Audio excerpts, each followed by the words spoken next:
joining me again. Here I am at Means of Production Garden this time, and this is a beautiful sloped garden that is, I think it's been around for about 20 years, started by Oliver Kelheimer, and the vision was to produce artist materials from this place that artists could use. And it's since been taken on by Earth Hang Gleaners and Sharon Callis and a lot of other people as well. And I was wandering around trying to find a place to sit, and it's just, I know David Goman is also a big part of the landscaping and the stairs, and there's woven willow fences and coppice trees and arches, and so beautiful.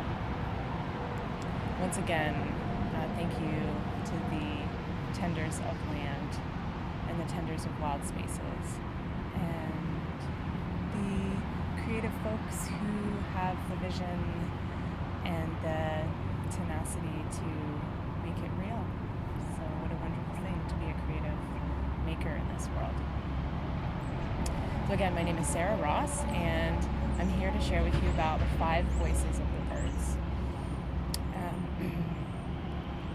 Just as I was getting the camera set up this morning, the first thing that happened was 2 medium, like a little bit smaller than robin-sized birds went jetting past. One was chasing the other, and there was an angry scolding sound. And off they went. They got right past my head. So for me, that was one bird trying to say go away to another one. And then the other thing that happened just as I was setting up, I couldn't believe my timing, was a whole flock of chickadees came in, and I think they were curious about what I was doing here. They were which sometimes means food, but sometimes means a little bit of an alarm call for the chickadees. So they were right here, and I wondered, because of how close they came to me, I wondered maybe someone's feeding them here. Chickadees do get used to taking seed from people's hands, so these ones were pretty close. They might have been asking me for food. Anyway, amazing the things that birds can share with us when we open our senses and allow ourselves to pay attention. So yeah, the 5 voices of the birds, and this comes from the lineage of John Young and the Wilderness Awareness School, and you can learn more in the write-up. There's some links if you want to learn more about bird language. So the basic idea with bird language and tuning into it is that there is what's called a baseline, which is a kind of a relaxed state of being that the birds are going about their regular business of feeding, of at this time of year that would be nesting, nest building, raising young, or pair bonding as well right now. So it's the baseline means there's no mortal danger, there's no risk to life. So birds are doing basically the thing that conserves the most energy and is comfortable for them. No one's stressed out. So baseline behavior, there's a bunch of different bird vocalizations or bird voices that show that you're in baseline. One of them is song. Bird song. Why do birds sing? Mostly they sing for territory and for mating purposes. So each bird has its own unique sound and song, like each species has its own song. And then some birds even develop their own particular voice. Some kinds of sparrows. There's probably a lot more. I don't really know. And bird song, so what kinds of things could we see? Sometimes, for example, this morning, the first bird I heard singing was robin. And robin got up on the tallest perch around and just proclaimed to the world, "This is my territory." My kid says, "Cheerily cheer up, my tree makes syrup, syrup so sweet." So that's Robin's song. And Robin's just saying, "This is my territory, my nest is around here, my mates are on here." Or maybe if it was a little earlier in the year, Robin might be saying, "Hello, I've got this great territory, come and join me," to a female. So that's song, and yeah, there's a lot of that around these days. actually, here at Means of Production Garden, I heard First of the Year for me, which was a warbling vireo singing in the tree just a few moments ago. So, okay, song. Next is companion calling. And if you've watched the other video, you heard me talk a little bit about this. But companion calling is where, companions just talk to each other to say, where are you? I'm over here. Are you okay? Oh, there's tasty stuff over here. And birds do that. They companion call with their companion, like with their mate, or also with a flock. If lots of birds travel in flocks, especially in the winter, but even now still, that was a flock of chickadees that came through earlier. And so they will communicate with each other. So while most of them are feeding, they just beep, beep, beep, beep, beep. Oh, I think I just heard some. Anyway, there's lots going on. It's just, actually, it means a production garden. There's a lot of ambient noise here. So because of the way the hill slopes up, we've got a lot of sound coming from the cars down below, but also across the street, there's some kind of building that must have a bunch of like computer servers in it, because there's a huge exhaust apparatus or intake apparatus or something that's making a lot of noise across the street. So you have to have a powerful human brain to like tune out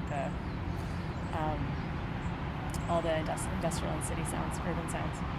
So companion calling, it's a sweet little quiet thing. It's just the way that different birds keep in touch with each other within their own species and within their flock.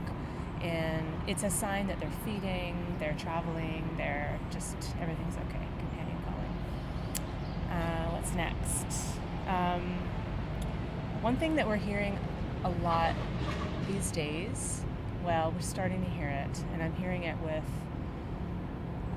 robins now, and I'm hearing it mostly with the European starlings that are early nesters, is called juvenile begging. And you can imagine what this one is.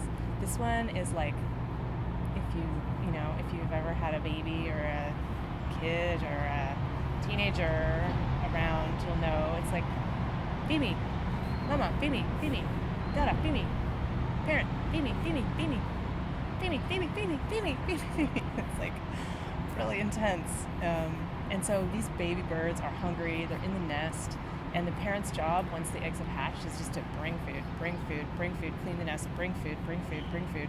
So every time the parent comes close to the nest, all the babies start, and they open their beaks really wide, and they, so you can hear that if you're, especially these days walking around the city, there's less cars, so it's much more easy to hear all the birds. So you can listen for that right now, juvenile begging, and it's to point you to nests. I will say about nests, if you have found a nest, please don't reveal the location of the nest. What that means is don't go straight up to the nest and like peer in.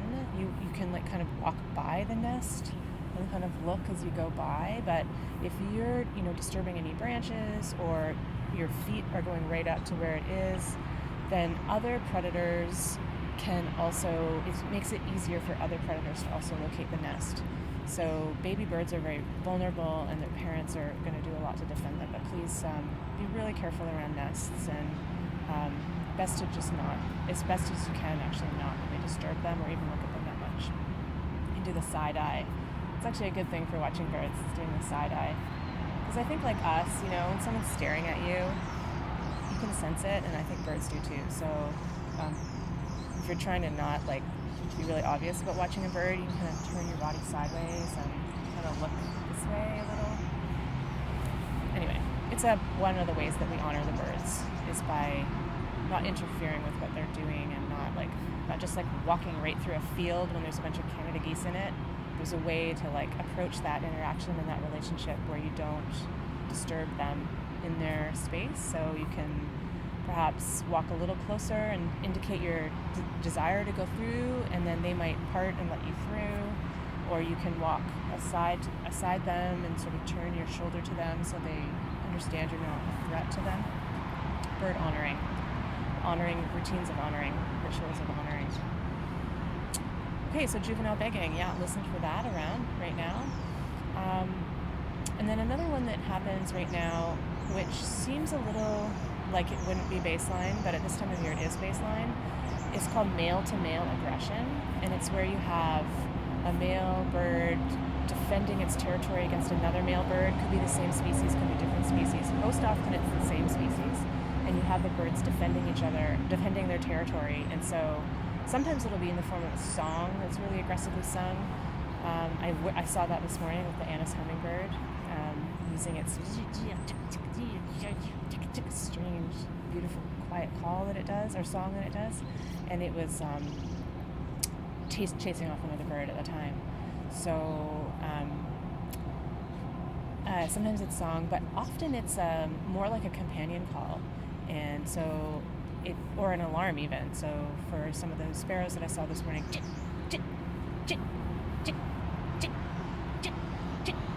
think I heard juvenile begging way in the background. The starlings.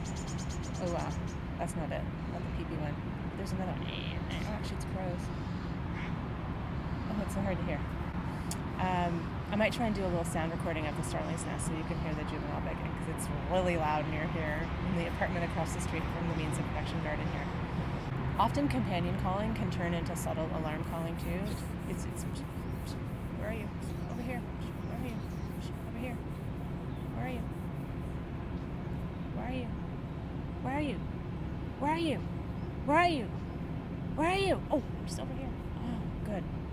Like there's a certain intensity, and I think in our nervous systems we can pick up on how birds are feeling. So we sense the quality of a song or the quality of a sweet, quiet companion call. Likewise, our bodies react to like the the like insistent, loud, harsh. Oh, there's an Anna's hummingbird singing here too. How cool. So, yeah, like I said, our nervous systems and our bodies, our senses are designed to understand these kinds of communications. We do on a basic level, I think. So tuning into them is pretty fun to practice. And I think the more you tune into them too, the better your senses and your body gets at like regulating and recognizing things that the birds are telling us. So the last vocalization, we've got song, companion calling, juvenile begging. We've got male-to-male aggression. The thing with male-to-male aggression is it usually sounds like an alarm. So it's like the robins going, and it's like you're like, there's an alarm over there. You can feel it. But because it's only the robins that are having a thing over there, it's not, we wouldn't call it a full-on alarm. Definitely those individuals are stressed out, but there isn't a broader sense of alarm that's happening. And when you can tell when there's an alarm, because there'll be generally at least 3 different kinds of alarms that you'll be hearing at the same time. And now, why do birds alarm? So birds will alarm for any threat to their, life and well-being. So it could be a hunting hawk, could be an eagle flying over, especially one that hasn't eaten, and the birds can tell the difference somehow. It could be a land predator, like a house cat or a raccoon. It could be a nest robber. It could be a human walking through a place where people don't usually go. It could be a snake. The birds let each other know when there's danger. So one will start alarming, the little junco will start alarming the robin. The crow might go, crows are amazing alarm distributors, but crows, be warned, in bird language, don't pay attention to the corvids, the crows, the ravens, the jays. They're tricksters and they will get you. So that's fun to pay attention to a little bit, but doesn't go by the standard bird language.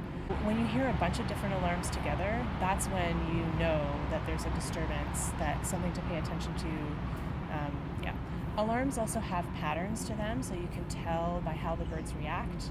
If it's like a ground predator, when you see the birds popping up higher to safety, then you know there's something on the ground. Likewise, and you may have seen this before, when there's a whole bunch of crows all sitting around and there's like an owl in the tree or something, the crows are in like a parabola shape above the owl, looking down. So there's all these different shapes of alarms. There's something called a bird plow, where sometimes humans often do that, where they're just walking along and the birds just scatter ahead of you and rise up and get out of your way.